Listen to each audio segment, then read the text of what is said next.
All right, let's dive into this. So, we have a really great article here that I wanted to review because this article highlights a very misconceived thought process and mindset that a lot of people have around money and acquiring wealth and the way that they approach it. And I think there's nothing wrong with the way that they attack the acquiring of wealth, but it's the way that the mentality, the lifestyle that they've created, and the ripple effects it can have.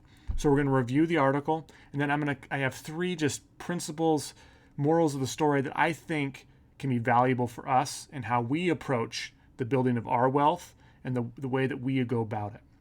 So the article is titled, "A Couple Who Retired Early with $4.3 million Says the FIRE Lifestyle is Wearing Thin. We don't want to keep throwing money on the pile and keep being cheap." Now, if you're unfamiliar with what the FIRE lifestyle is, it's a movement that started in the early 90s, really got popular in the 2000s. It's financial independence and retire early.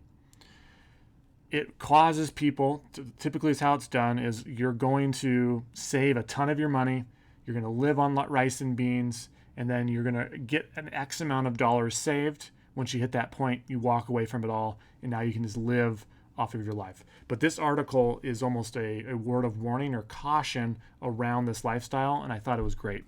So in this, they're interviewing or reviewing someone that acquired $4.3 million. They were on the I Will Teach You to Be Rich podcast, and they were telling their story that, it's not cracked up it's not all the way cracked up to what it's meant to be, the FIRE lifestyle, and they went over it. So one of the things I really like just to go over it is their attitude towards money is a byproduct of what Carl says, who is the individual that did acquire the 4.3 million, of scarcity mentality. He developed it growing up, and as the years they went by, saving money to become financially independent. He's a six-figure Manhattan lawyer who lived off of rice and beans. That was the lifestyle they chose to get to 4.3 million. They get the 4.3 million, he steps away from his job, and now they just live it. But the problem is they kept this mentality that you have to live off of rice and beans, and it resulted in them being afraid if they spent that they would run out of their 4.3 million. And so look, they even said here, we've identified that we were probably living below a suboptimal.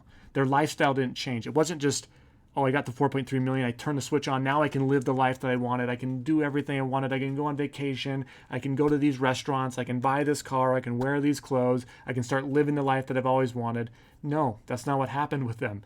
They just kept living the same exact lifestyle at 4.3 million, and they were afraid to spend. That's the scarcity mentality. And then there's a few things, it just goes on, explains how they went about it, what they did, and how they did it. But there was a few things down here later in the article that I thought was really important.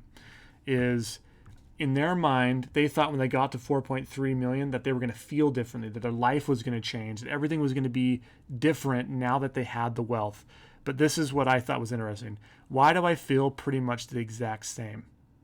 I started doing some research. I learned that happiness is mostly something that comes from you. It comes from inside, not an external factor.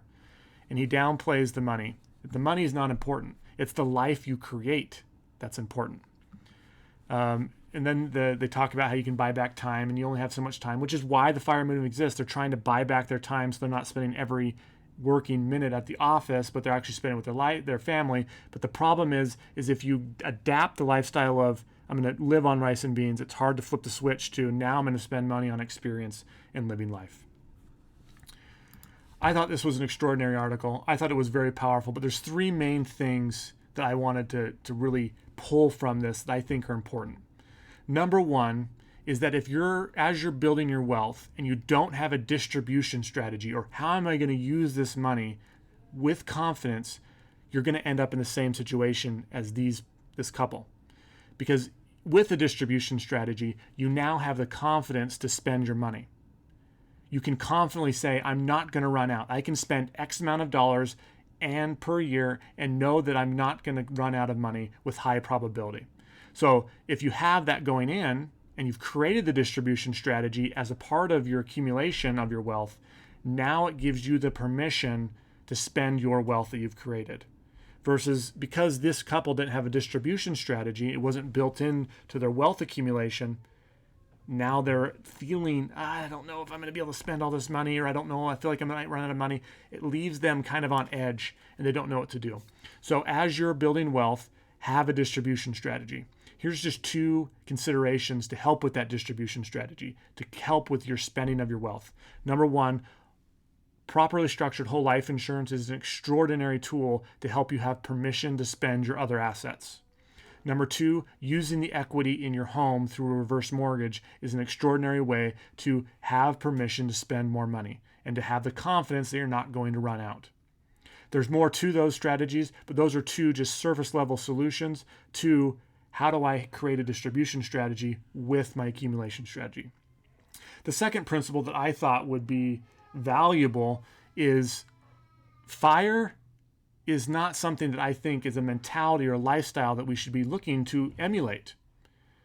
FIRE lifestyle is I'm 100% on at work, living, accumulating wealth, and then I'm 100% off. So there's 2 sides of the spectrum, but they're extremes. I'm either not working or I'm fully blown into work. Instead, I think we should be creating a life and a structure around our business and around the work that we're doing that incorporates it all. And I think this misperception comes from an improper understanding of what our human life value is. Too often we look at human life value as just what's our maximum potential of our financial situation. But human life value includes that, but it's also the maximum potential of the experiences that we get to experience and the relationships that we get to have and the health that we're building and the faith that we have.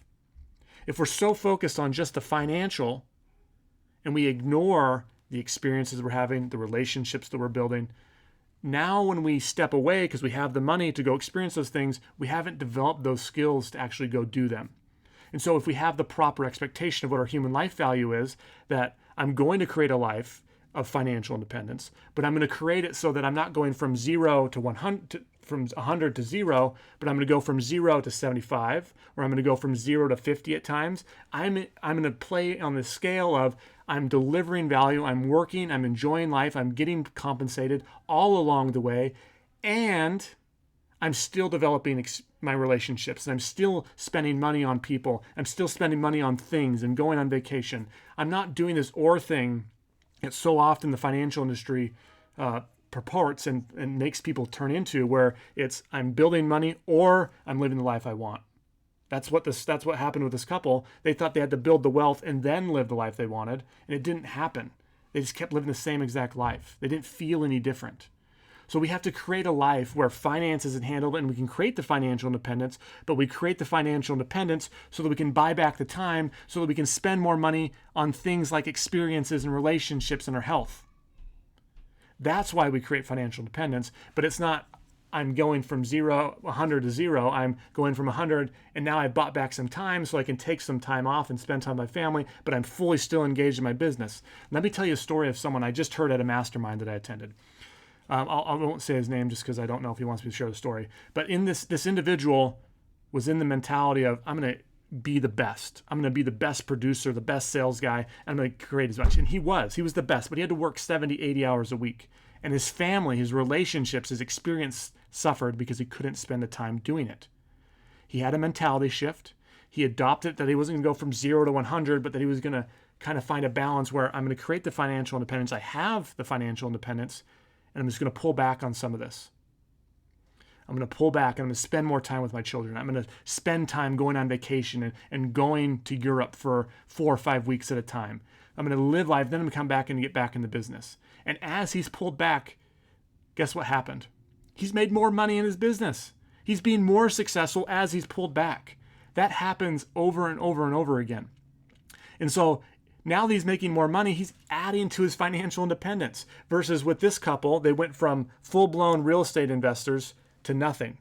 They stopped bringing value to the marketplace, and they stopped being compensated for it. And thus, only that was left was the nest egg, and that brought fear and scarcity. So don't just rely on the nest egg, keep bringing value. And you might find your situation like this individual I just shared, where you have more coming in, where you're bringing more money and you're bringing more value to the marketplace, so you're getting rewarded more with more wealth and more money into your pocket. So that's the second principle. The third principle is life is a journey. Too often, our life is all about end destinations. So sports does it because it ends at the fourth quarter. Is there a winner and a loser? School does it because typically you graduate, well, not typically, hopefully you're graduating after high school or you're graduating after college. That's the end of that event. But then the financial industry and retirement does it too, where we have an end date. We have to get to our goals by that end date. And it pushes people into scarcity. I have to pull back. I can't experience that. I can't spend my money on that experience, or I can't spend my time with my family here because I have to make the money because I have to reach that end goal. If you view life instead as a journey with no final destination, that you're just living it with financial independence covered and happening all along the way so that you're experiencing life, developing deep relationships, you're going to find more fulfillment, more joy, more impact. That's the way I look at it. Don't view life as ever having a final destination. And I would even purport or challenge you to start thinking even bigger with a bigger vision beyond just your life. Death doesn't have to be the end of your vision, of the end of your impact, of the end of what you're bringing to this world, because your children, your grandchildren, your charitable organizations, your businesses can carry forth your vision for generations because you don't have an end date. It never ends. You just keep getting bigger and better, and your family keeps getting bigger and better and solving bigger and better problems, and you just keep pushing forward. Enjoy the journey, enjoy the adventure, and don't look for ending things. Look to make it a part of what you want to create today. Hope this article was inspiring. Hope my morals were inspiring. Nice to be here, and we'll catch you next time.